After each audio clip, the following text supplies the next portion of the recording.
mulami mwipe Yesu ajinanga mulami mwipe singwe wa Yesu mulami mwipe Yesu ajinanga mulami mwipe singwe wa Yesu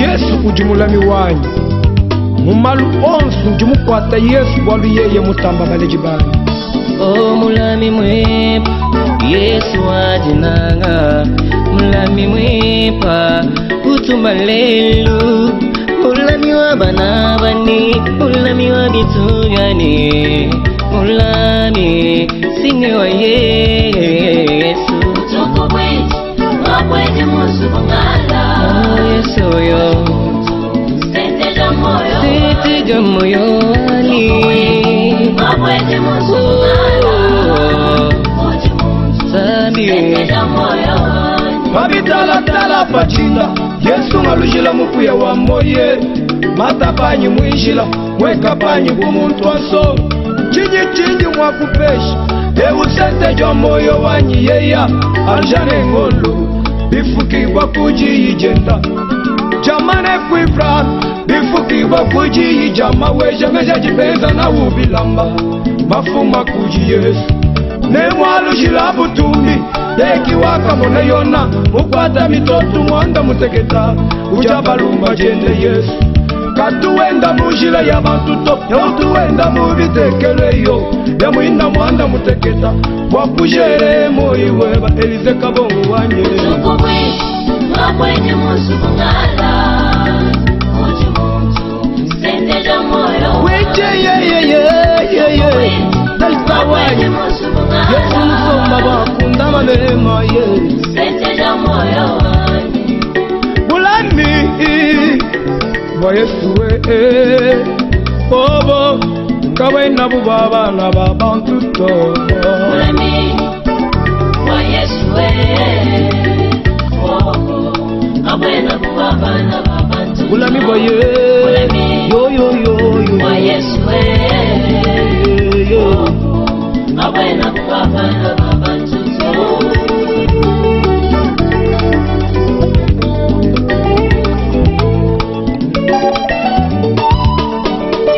Yesu mulamye mutama. Et devant de nous, on va lire la parole de Dieu.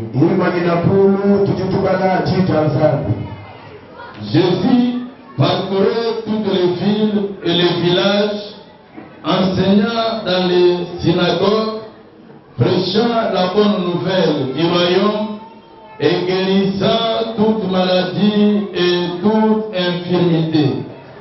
Voyant la foule, il fut ému de compassion pour elle, parce qu'elle était languissante et abattue, comme des brebis qui n'ont point de berger. Alors il dit à ses disciples, la moisson est grande, mais il y a peu d'ouvriers. Priez donc le maître de la moisson d'envoyer des ouvriers dans sa moisson. Verset.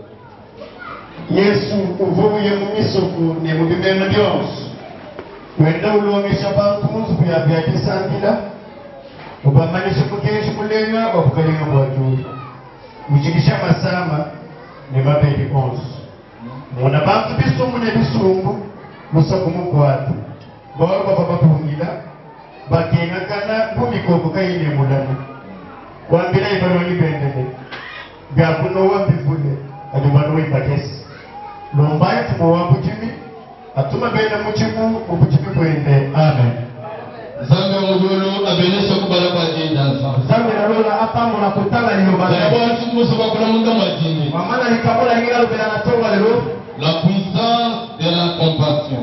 bukola kwa kuhola La compassion.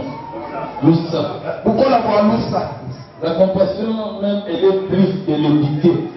lusa ndutambali. Vous savez, ce sont des termes qui nous compliquent des fois en Chiluba.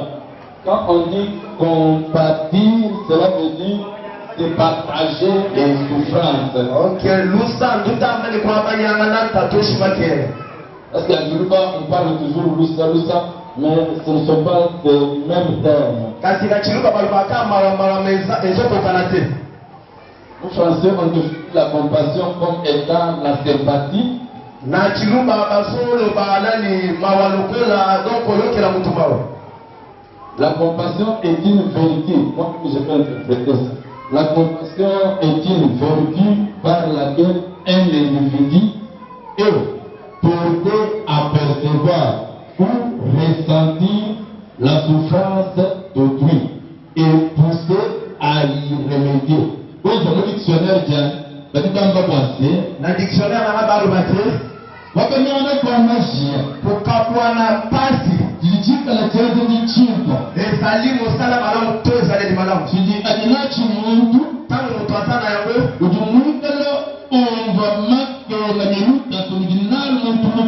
azoloka pasi pe minyote mutu musu azana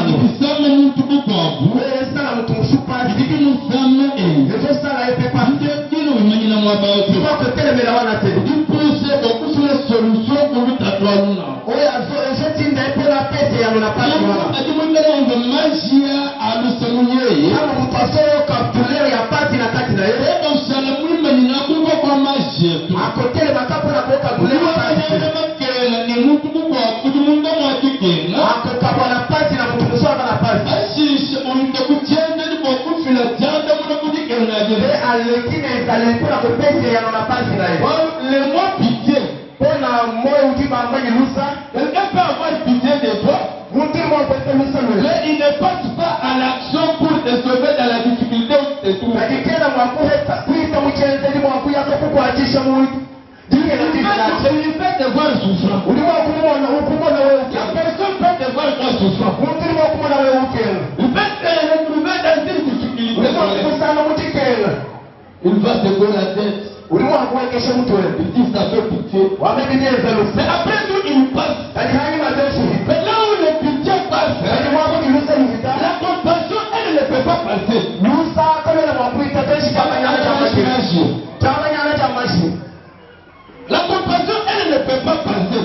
chamanyana cha mashi akati na mwakuita tu Elle doit tout à fait prendre des proportions pour trouver la solution à la difficulté. ulimwa kuleta lusa mwakukwenzela kuba ulikukukolela Parce que tu ne peux pas interpréter. Il faut se faire d'abord. Vous êtes malade parce que on va me demander de vous célébrer que on va arrêter de demander de ça. Par manque de compassion, il ne manage pas, il ne peut pas, il ne travaille pas. Alors, il est malade, il a fallu même tomber. Mais il doit servir le Seigneur. Mais pas de compassion dans l'église. Je veux parler de la puissance de la compassion. Écoutez, là où il y a la compassion, il y a toujours des solutions. Si vous lisez bien dans la Bible, à chaque endroit où Christ a une compassion différente, il a directement trouvé solution à son problème. Alors que tu peux avoir pitié de toi, mais pour ne rien faire pour toi. Le Seigneur Jésus, on nous dit ici dans la Bible, c'est que nous venons de lire. On dit bien que Jésus parcourait toutes les villes. Il parcourait les villages. Il enseignait dans les synagogues. Il prêchait la bonne nouvelle du royaume de Dieu. Il guérissait les malades en toute infinité. Alléluia. Alléluia. Alléluia. Écoutez, l'église doit aimer la prédication. L'église doit aussi aimer l'enseignement. Il y a beaucoup de gens qui n'aiment pas d'être enseignés. Ils adorent beaucoup la prédication. Parce que la prédication, c'est parler de l'évangile, trouver une solution pour les problèmes des gens. Donc la prédication, c'est comme si quelqu'un est en train de vous donner un poisson. C'est ça la prédication. Donc il trouve une solution à ce dont il a besoin. Mais l'enseignement, c'est comme si tu es en train d'apprendre à la personne elle-même des péchés. Donc au lieu que chaque fois qu'on te donne le poisson, mais toi-même que tu sois en mesure, toi-même de pécher, de te procurer le poisson. Les stades d'enseignement, c'est ça qui manque les églises aujourd'hui. Et c'est ça qui fait même la faiblesse de l'église d'enseignement. Mais ici, il pouvait enseigner, il pouvait aussi prêcher. C'est comme le constat que nous avons fait dans l'enseignement. Il y avait beaucoup de mamans qui étaient venues être à l'enseignement et à la prière. Mais pour le frère, ils n'ont pas besoin d'être enseignés, ils n'ont pas besoin de la prière.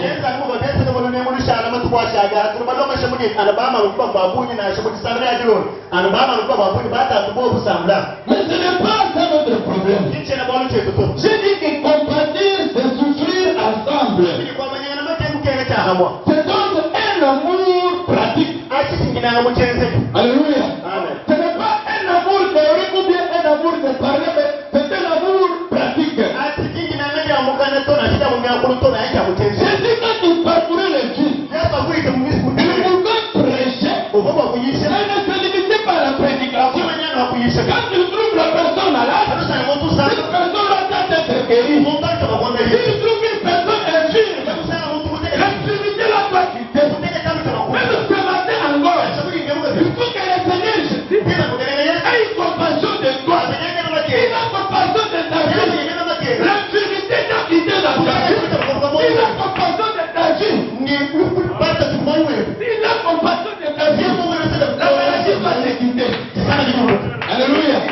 La maladie va te quitter. Ce qui fait ta souffrance, si le Seigneur a tellement compassion de toi, cela va quitter ce matin. C'est ça la puissance de la compassion. On dit bien que Jésus, quand il a agi la foule, il a eu compassion de cette foule. Jésus, il a regardé tout autour de lui. Il y a une très grande foule qui le souffrait. Parce que Jésus était un homme influent. Il était un homme d'impact. À cause de son impact, il y avait une très grande foule qui le souffrait. Et sa renommée était très grande. En Israël, même en Syrie, on parlait du nom de Jésus-Christ. Écoutez bien un enfant de Dieu. Tu dois être un homme d'impact. Tu dois être une femme d'impact. Il faut que tu sois quelqu'un de renommé. Il faut qu'on parle déjà dans ce monde. Il faut que tu sois sur la liste des gens. Il ne faut pas te soustraire sur la liste des grands de ce monde. Parce que le Dieu que nous adorons, c'est le Dieu d'Abraham. C'est le Dieu d'Abraham. Il a dit à Abraham, je ferai de ton nom un nom grand. Je ferai de ton nom un nom grand. Voilà la pensée de Dieu. Quand il appelait Abraham, même toi quand il t'a appelé, c'est pour que tu sois aussi grand. Que tu sois quelqu'un de renom. Alléluia. Amen. Alléluia. Amen. Tu t'es appelé pour que tu sois quelqu'un de renom. Mais quand il regarde de la foule, écoutez, cette foule venait auprès du Seigneur. Et le Seigneur Jésus n'était pas seul. Il avait à ses côtés les 12 apôtres. La façon dont les apôtres voyaient la foule, ce n'était pas de la même façon que le Seigneur voyait. Les apôtres, quand ils voyaient la foule, ils voyaient cela leur gloire. Parce que la foule leur environnement. C'est tout ce qu'ils cherchaient dans la foule. Ils cherchaient des gloires. C'est nous qui sommes à côté de Jésus. Toute cette foule qui est auprès de nous. Parce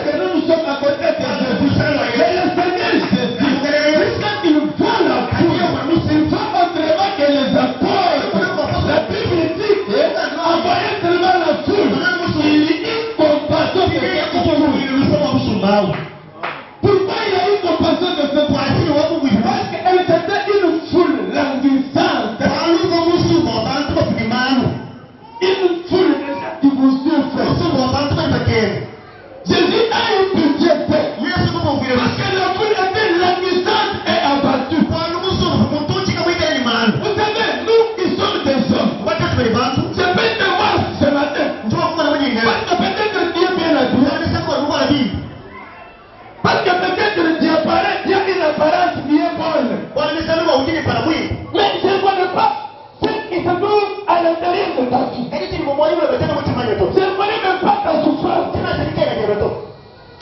Je peux te demander ici, donne-moi de l'argent, mais je ne connais pas la souffrance que Dieu a fait. Mais le Seigneur Jésus, quand il regarde la foule, il le voit différemment de ses apôtres. Parce que lui, il était venu pour impacter les vies. Il était venu pour changer les vies. Il n'était pas venu pour que les vies déjà restent là. C'était mon frère, ma soeur. Comme Dieu est venu ce matin, ce n'est pas moi qui suis ici. C'est Jésus de Nazareth. Comme il est là, il va aussi influencer ta vie. Il va impacter ta vie. Alléluia. Il va impacter ta vie. Parce qu'il est puissant. Quand il te regarde ce matin, il trouve que tu n'as rien dans ta maison. Il a compassion. Parce que bientôt la rentrée scolaire, mais toi tu n'as rien. Il avait hâte que ces activités le tournent. Avec que nous pouvons voir autrement. Mais lui voit d'une autre façon. Vous savez, nous les hommes, nous marchons avec la vie. Mais la vie, ce n'est pas la vision. Alléluia. Amen. La vision est différente de la vie. Les apôtres pouvaient marcher, ils pouvaient regarder avec une vue des yeux. Mais Jésus-Christ, lui, regardait avec son cœur. Quand lui regarde cette foule-là, le cœur nous fait mal. Comment ces gens sont ainsi malades? Comment ces gens sont ainsi tourmentés par le monde de Satan? Comment ces gens ne prospèrent pas? Pourquoi leur vie reste ainsi? C'est pourquoi il a eu compassion de ces gens. Et quand il a eu compassion, il a commencé à guérir les malades. Et ces films ont été guéris. Ce jour-là, la gloire de Dieu s'est manifestée. Et il a dit à ses disciples, vraiment je regrette que la moisson est grande. Il y a peu d'ouvriers. Mais dans le temps où nous sommes, il n'y a pas assez d'ouvriers pour les secteurs. Il y a peut-être des ouvriers pour le propre ventre. Il y a des gens qui travaillent pour les passés. Ils ne voient pas la souffrance des gens. Ils ne voient pas la maladie des gens. Ils ne compatissent jamais aux souffrances des gens. Même si les gens de ce monde ne peuvent pas compatir à ta côté. Mais je te dis qu'il y a un Dieu. Il y a plus que tous les gens de ce monde. Ils peuvent t'abandonner. Ils ne peuvent rien faire pour toi. Mais celui-là, s'il lit tellement compassion de Dieu, sa vie va changer. Sa vie va changer. Il ne s'arrêtera pas en route. Mais il fera tout pour trouver sur ça ton problème. Tu peux passer par une illustration. Un exemple. Luc chapitre 10. Le verset 30 à 35. Luc chapitre 10, verset 30 à 35.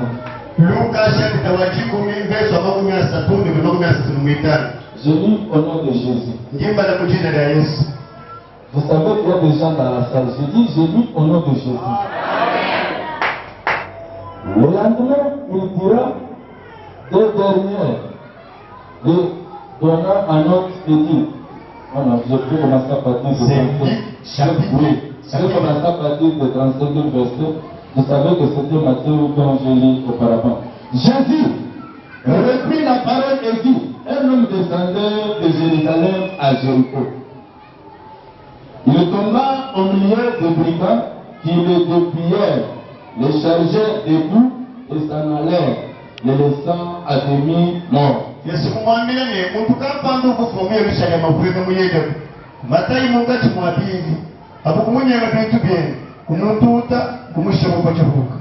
Un sacrificateur qui fortuitement descendait par le même chemin ayant vu cet homme passa outre.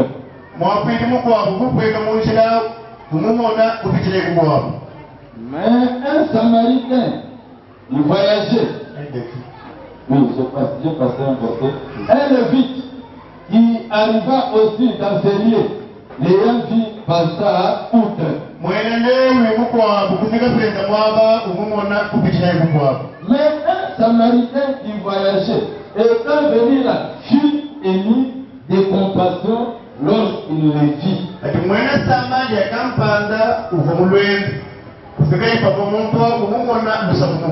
Il s'approcha et pendant ses près, en y versant de lui et divin, puis il le mit sur sa propre monture, le conduisit à une hôtellerie et prit soin de lui.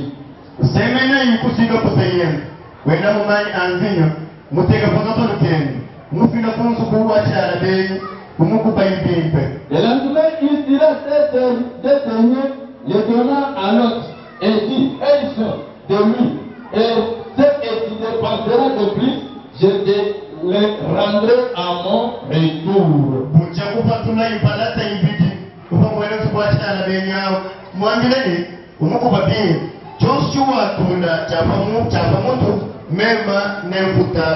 Je parle de la puissance de la compassion.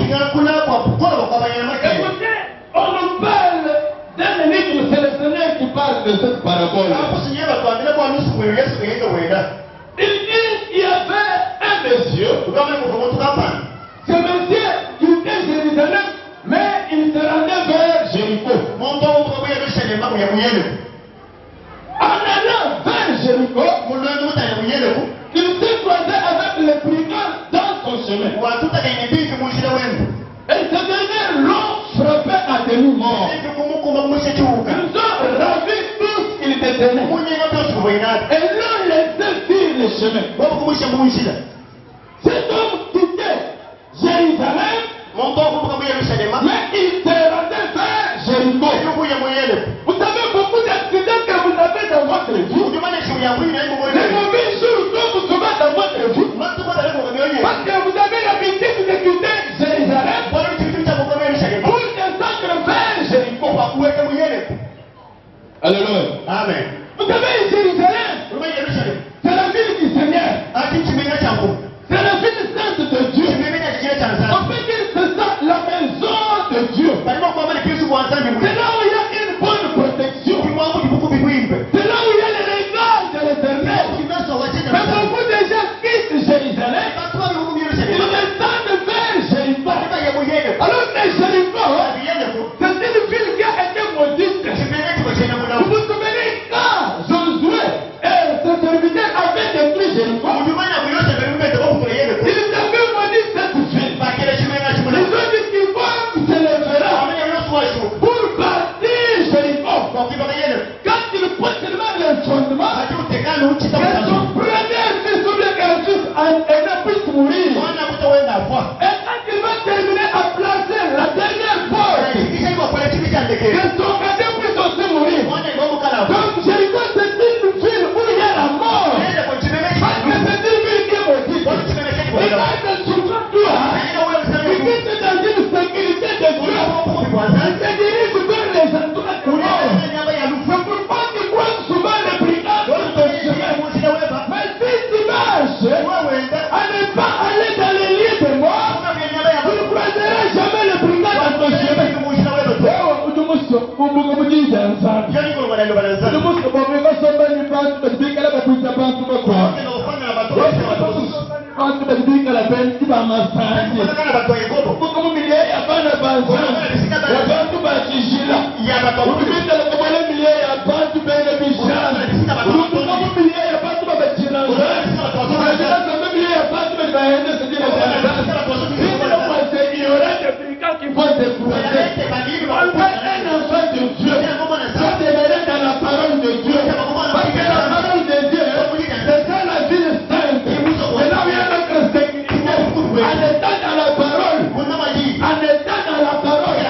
En étant dans la parole, même les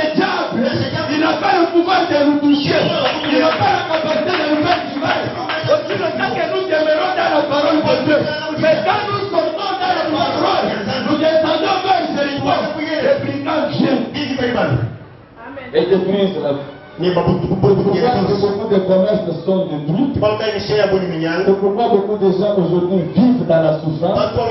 Les choses sont très compliquées à cause des brigands. Maintenant, ce qui m'intéresse, après avoir battu cette personne à demi-mort, ils ont dépouillé tout ce qu'il a fait. Ils l'ont laissé tout au long du chemin.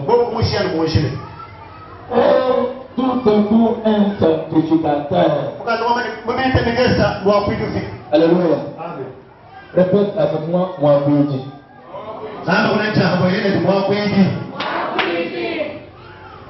La Bible n'a même pas dit que c'était n'importe quelle personne, un sacrificateur. C'est lui qui interprète la loi de l'Éternel. Celui qui sait bien lire que dans l'Ancien Testament, il est des livres, celui qui a pitié des pauvres, il est en train de prêter ces choses à Dieu.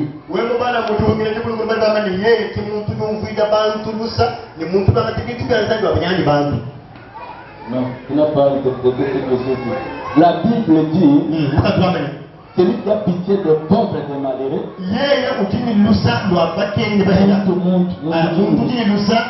cette personne-là prête ses biens à l'Éternel. Alléluia.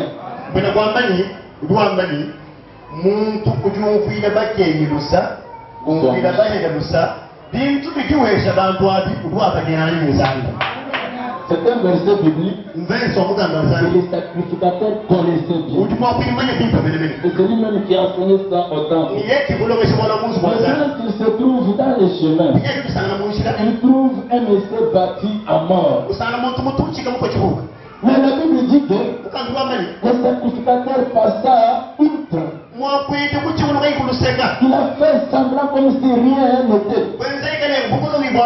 Tu sais, la souffrance qu'on est en train de connaître dans ta maison. Des fois, moi, je peux passer outre. Même ton pasteur peut passer outre. Même celui qui t'encadre dans le quartier là. Il peut voir que Dieu est dans la souffrance. Il passe outre. Il passe outre là. Il voit là où il y a ses intérêts. Il n'a pas ses intérêts. Il passe outre. Alors que quand il est dans la il gémit en train de mourir. Mais le sacrificateur passe outre. Ça c'est la vie que nous retrouvons maintenant. Dans différentes églises. Cette façon d'ensemble n'existe pas. La souffrance des gens ne nous intéresse plus. Même les enfants de Dieu, même les serviteurs de Dieu, la compassion n'a plus de valeur dans leur cœur. Ils passent outre la souffrance des gens. Si on donne seulement un communiqué ici, chaque personne a donné le sens. C'est dire combien sont allés le voir. On ne trouvera même pas qu'il y a personne qui est passé là-bas. Même si elle est dans une souffrance, elle ne peut pas avoir la famille ici. Mais elle sait bien que sa famille c'est l'église. Mais quand elle est dans la souffrance, qu'est-ce que vous faites vous? Et quelles sont même les sacrificateurs? Nous passons outre. Ce n'est pas seulement les sacrificateurs. Il y a eu encore les doutes, les intercesseurs. Ceux qui sont censés prendre la charge des gens, comme compatir avec les souffrances des gens. L'intercession se base sur la souffrance des gens. On ne peut pas intercéder quand il n'y a pas une souffrance. L'intercession se base sur la souffrance. Un intercesseur, il pouvait prier pour ses messieurs. Il trouve ses messieurs frappés à demi. Il dit que l'équipe aussi passe à outre. Pas regarder la personne. Il dit qu'il mérite ça, c'est la bonne affaire. Je suis un intercesseur. Je prie pour Dieu. Écoutez. C'est quel genre d'intercession? Quel genre d'intercession que tu fais toi? Si ton intercession ne sait pas sauver de vie, c'est pas une bonne intercession. Alléluia. Amen. Si ton intercession, Et quelle intercession? je ne veux pas sauver de vie. Et où sont les Je lèvres? fais une bonne intercession. Qui est intercession, oui. Dans l'intercession, je ne vais pas prier pour soi, je vais prier pour les autres. Je ne vais pas prier pour quelqu'un d'autre. Parce que le fait que tu n'as pas les douleurs de ce souffrance dans ton cœur.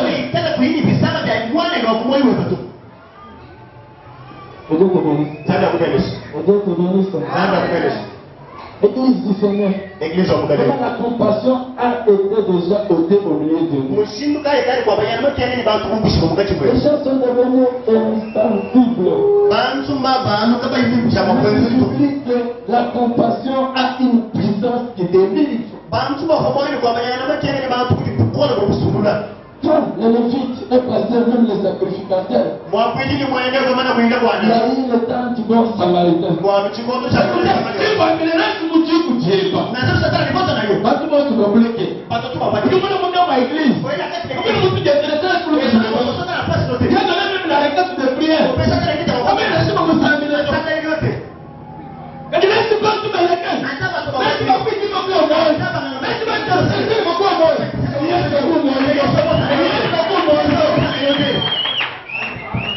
Alléluia. Amen.